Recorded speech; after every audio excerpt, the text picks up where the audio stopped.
Hi friends, we are again approaching the end of April and that means it's time to set our digital bullet journal. In this month, I am going to show you how to create a digital monthly planner from zero. So if this is your first time creating a digital planner, that is alright because I will show you the step-by-step process on how to create one. And before I show you how, please subscribe to the channel and hit the notification bell so you'll get notified whenever I post new content. So let's begin. Open the Keynote app and let's create a presentation. Select Choose a Theme. I like to use the basic white, and to select a theme, just tap on it. Before adding the designs, let's change the size of our slide first by tapping the icon with the three dots and select the document setup on the options. Then tap slide size here at the bottom, then select custom. I am using the 12.9-inch 2020 model and the display size of this one is 2048 by 2732. I want my digital planner to be in landscape, so I'm just going to switch those two values. Then tap Done. Then tap Done again to go back to our presentation. Also, turn on all your guides here so that setting up will be easier later on. Now let's access our master slide by tapping on the empty space of our canvas or slide and select Edit Master Slide on the options. We won't be needing this, so let's delete them. Just tap on the element and select Delete to do so. Let's change the background color of our slide by tapping this brush icon and tap Background. You can select from different colors here, but for me, I will be using this color. I want my pages to be a dotted grid type, so I will be switching to Procreate for this step. But you don't have to do this if you don't want your pages to be a dotted grid type. So here in Procreate, create a canvas and use the screen size. For the brush, if you don't have a dotted grid brush already, I have a video tutorial on how to create one and I have linked that here and in the description box below. For the color, I will be using a darker shade of the background color that I use on my slide in Keynote. Try out different sizes of your brush first, and I am going to zoom my canvas out, then start. Also, be careful not to lift your pen up before filling in the entire canvas.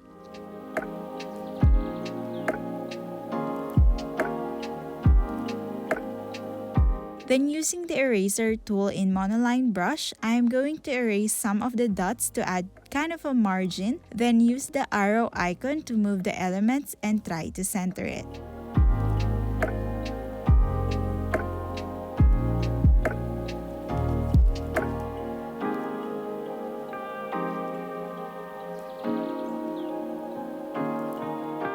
To add this to our slide, let's go back to the Keynote app first.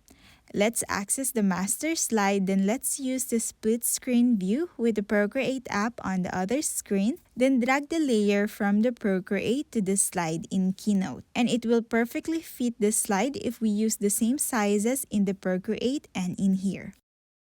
On the brush icon, you can adjust the opacity of the currently selected element, which right now is the image. I am going to adjust mine to 20%.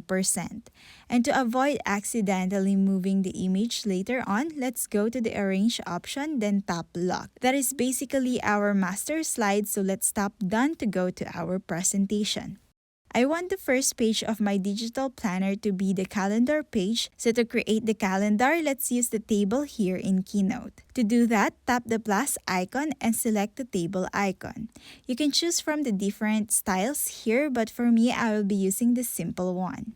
To change the number of rows and columns of the table, tap the circle-like icons in the top right and the lower left, then adjust. The top right one is for the number of columns and the lower left is for the number of rows. To adjust the overall size of the table, you can do that by using these blue notes, and you can also turn on the lock on this table if you want to. To add some shapes, tap the shape icon in the option menu and just tap on the shape of your choice. I will be using this rounded edge square. To change the settings of the currently selected element, tap the brush icon. Under Style, tap the Fill option to change the color. You can also add borders and shadows to the shape if you want.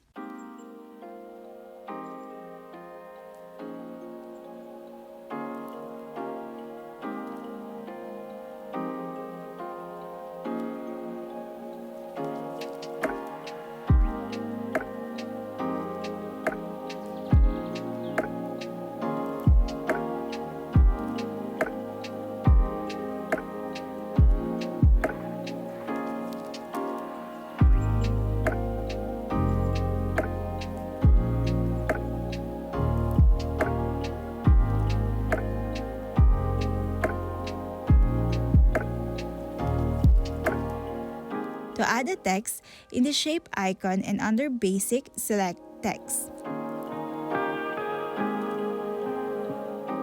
To change the font settings, tap the brush icon again and you can change the style in the font and the color in the text color. You can explore the different options here to customize your text if you want to. You can also change the size of the text like this.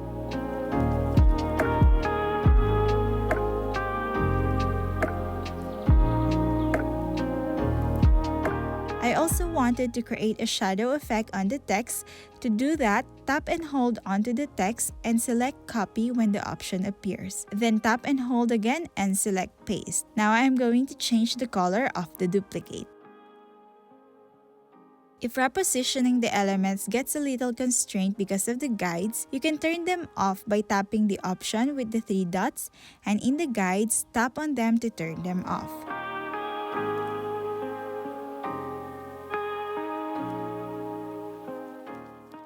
And again, lock the elements to avoid accidentally moving them later on.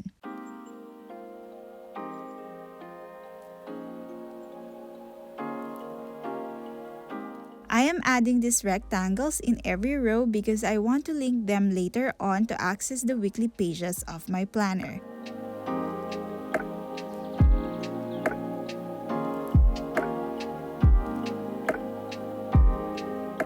I am locking each element here, but you don't need to because later on I will unlock them again.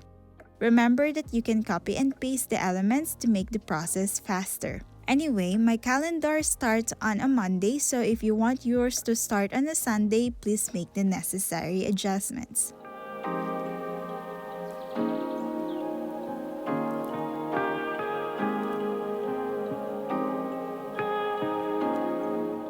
Now it is the time to add the dates, and to add a text on a shape, just double tap on the shape and the on-screen keyboard will appear. The format that I will be using is that on the left side will be the day of the week, then on the right, the date.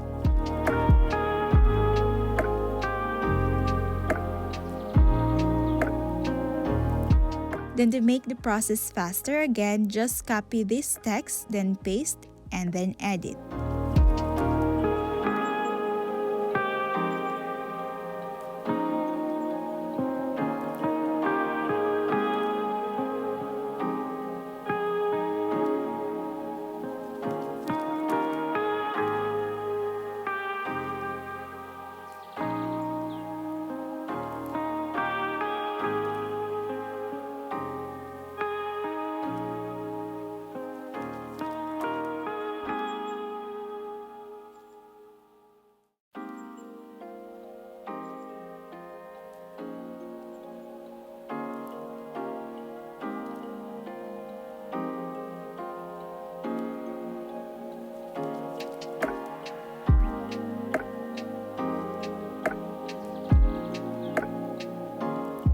For the 2 note spaces here, for the first one, I want to write down my monthly focus, and the lower one is for my priorities for May.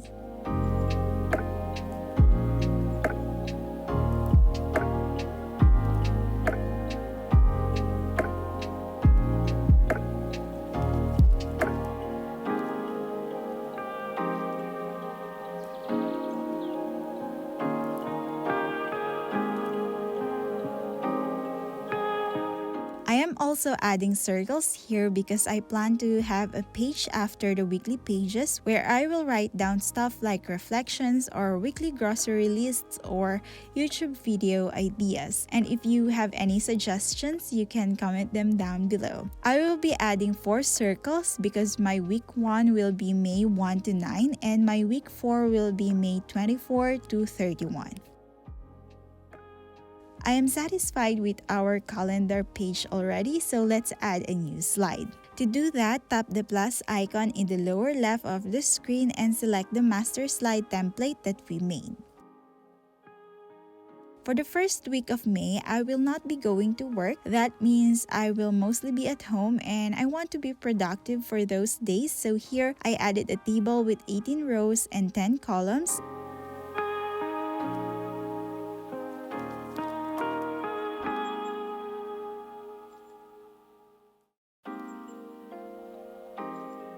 and added the time from 6 a.m. to 10 p.m. for the rows and the dates 1 to 9 for the columns.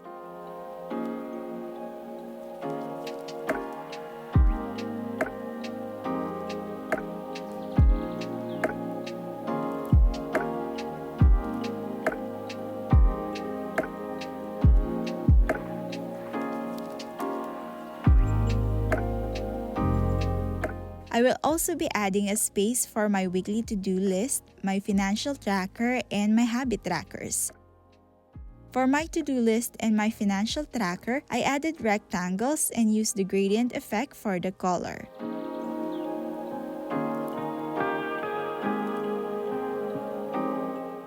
For the habit tracker, I am again using the tables to create one. I am still not sure what habits I am going to track this May, but I prepared 3 just in case.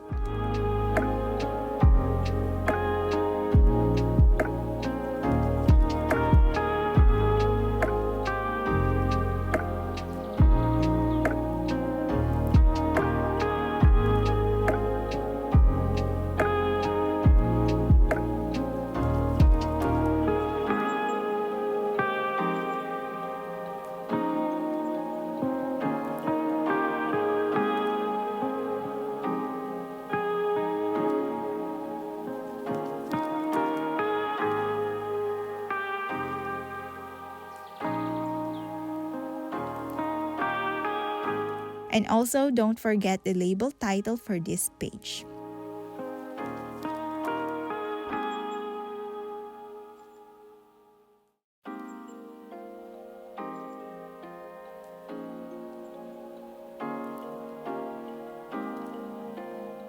I will also add a calendar icon here, which you can find in the Shapes category under Symbols. I will link this icon to my calendar page, and also I want to add another shape here which will link to the weekly page of the next week.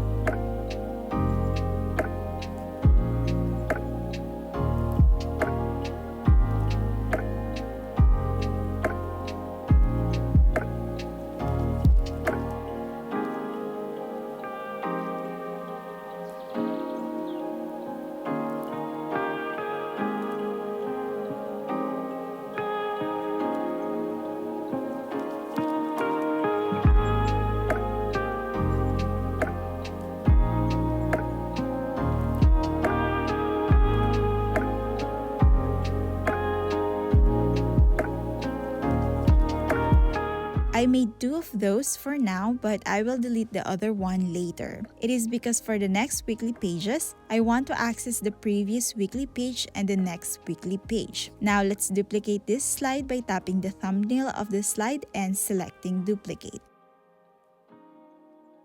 I am changing the design of this week a little bit, but I will still be using the other elements. I will just change the positions and sizes and even the colors.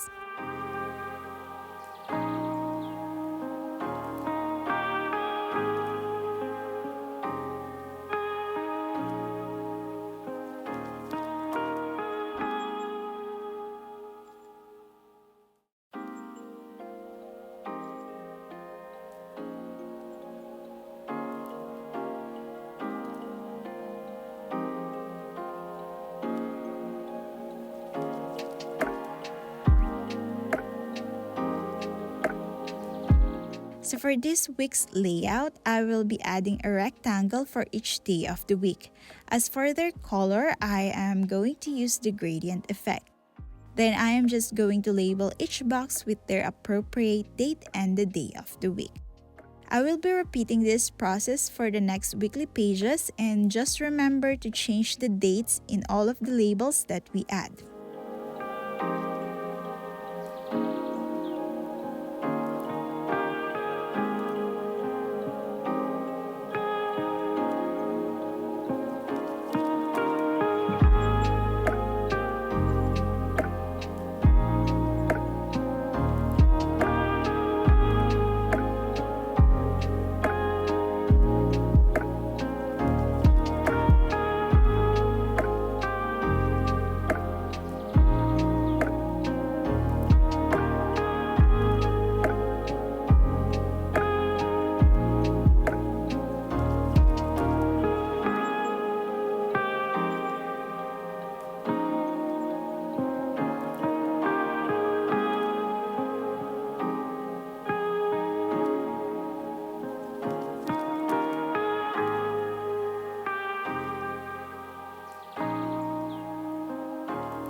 Now, I hope you are done with setting up your weekly pages, and as I have mentioned a while ago, I want an extra page after every weekly page, so let's add those. Just tap the plus icon in the lower left of the screen and select our slide template. For this page, I still want to have the title, which is the corresponding date, and I also want the calendar icon for me to be able to access the calendar page even from this page. So let's add those to the extra pages. Just copy and paste and then edit.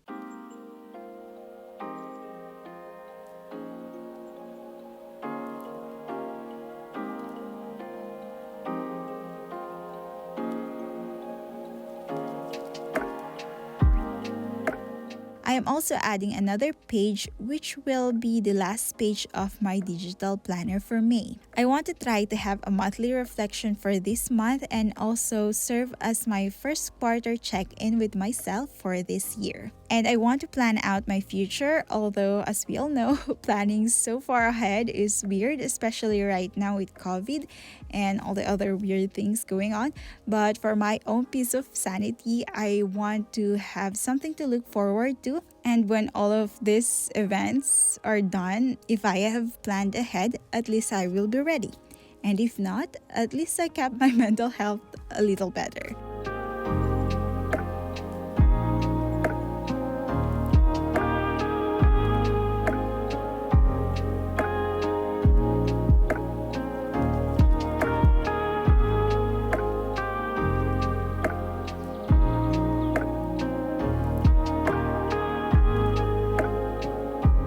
Now that our planner has been laid out, it is time to add the links. Let's start from the calendar page. For the rectangles in the calendar, the links are in the screen right now.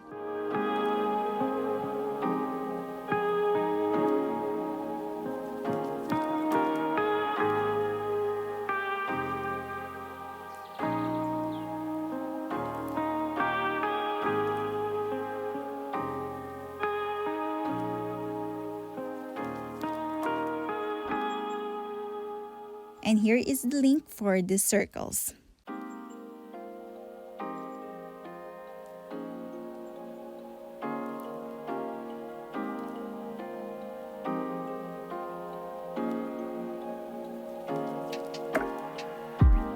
For the weekly spreads, the only elements we need to add links to are the icons, so here are the list of links for the first week. And also remember to remove one of the date tabs on this spread.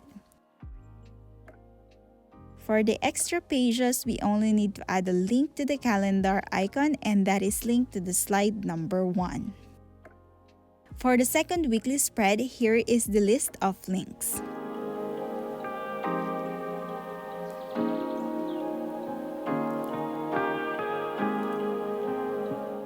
Then again, for the extra page, the icon is linked to slide number 1. Here is the link for the third weekly spread.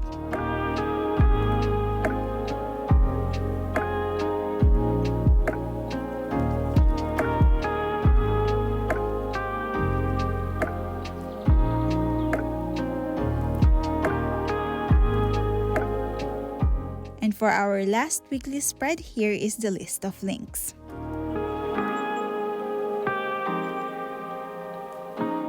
And of course, don't forget to add the links of the calendar icon in both the extra page for the last week and our monthly reflection page.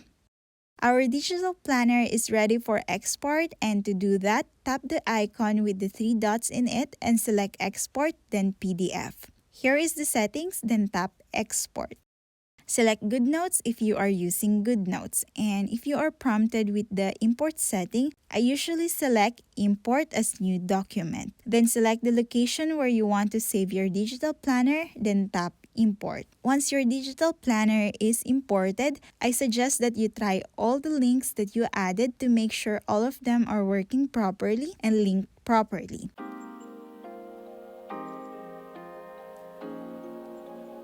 And if you have verified and triple-checked that all are working properly, then we can start personalizing the digital planner.